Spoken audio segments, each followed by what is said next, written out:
നയിക്കുവാൻ, അടിമത്തത്തിൽ നിന്ന് രക്ഷിക്കുവാൻ യഹോവയായ ദൈവം തിരഞ്ഞെടുത്ത മോശയുടെ ബാല്യകാലത്തിൽ നടന്ന ഒരു മഹാ അത്ഭുതമാണ് ഞാൻ ഇന്ന് നിങ്ങൾക്കായി അവതരിപ്പിക്കാൻ പോകുന്നത്. നോക്കുവിൻ, ഇസ്രായേൽ ജനത്തിന്റെ എണ്ണവും ശക്തിയും വർദ്ധിച്ചു വരുന്നു. ഒരു യുദ്ധമുണ്ടായാൽ ഇവർ നമ്മെ കീഴ്പ്പെടുത്തും. ഇവർ വർദ്ധിക്കാതിരിക്കുവാൻ നമ്മൾ തന്ത്രപൂർവം പെരുമാറണം.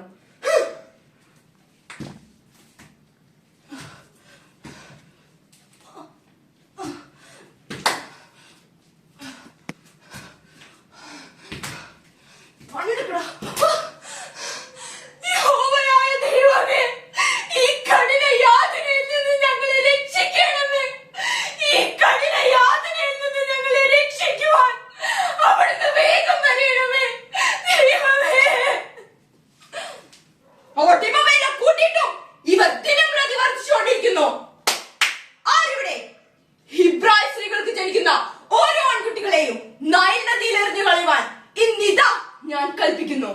ഇവിടെ ഒരു രാജാവ് മതി, ഈ ഫറോ രാജാവ്.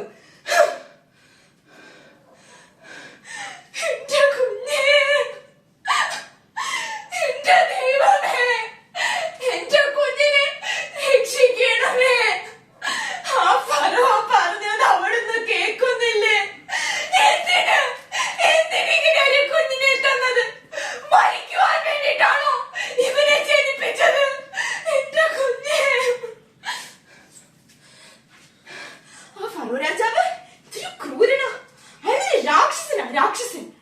അമ്മ വിഷമിക്കേണ്ട, നമ്മുടെ കുഞ്ഞിനെ ദൈവം കാക്കും.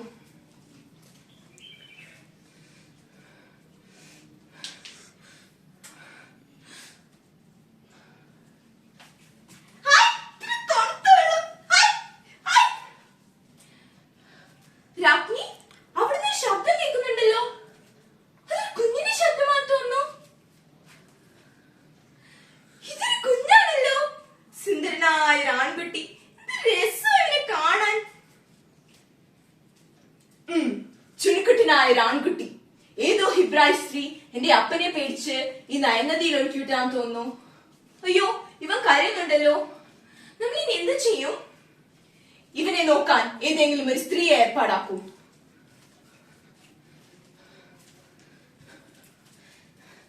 രാജ്ഞി, ഈ കുഞ്ഞിനെ നോക്കാൻ ഞാനൊരു ഹിബ്രായ സ്ത്രീയെ കൊണ്ടുവരട്ടെ? വേഗമാകട്ടെ. അമ്മേ, അമ്മേ, അമ്മേ, അമ്മേ, നമ്മുടെ കുഞ്ഞിനെ ഫറോ രാജാവിന്റെ മകൾക്ക് ലഭിച്ചിരിക്കുന്നു. ഫറോ രാജാവിന്റെ മകൾക്കോ? ദൈവമേ! അമ്മേ, അമ്മ വിഷമിക്കേണ്ട, നമ്മുടെ കുഞ്ഞ് സുരക്ഷിതമായ കൈകളിലാണ് ഉള്ളത്. ഫറോ രാജാവിന്റെ മകൾ സ്നേഹനിധിയും ദയാലുവുമാണ്. അവർ നമ്മുടെ കുഞ്ഞിനെ നോക്കാൻ ഒരു ഹിബ്രായ സ്ത്രീയെ അന്വേഷിക്കുന്നുണ്ട്. ദൈവമേ, അവിടുന്ന് കാത്തു. അമ്മേ, വാ, അമ്മേ, വാ. നിങ്ങൾ ഈ കുഞ്ഞിനെ വളർത്തണം, ഇതിനെ പാലൂട്ടണം. അതിനുള്ള എല്ലാ ചെലവും ഞാൻ നിറവേറ്റുന്നതായിരിക്കും. ഞാൻ ഇവനൊരു പേരിടും. വെള്ളത്തിൽ നിന്ന് ലഭിച്ചവനെ ഞാൻ മോശ എന്ന് പേരിടുന്നു.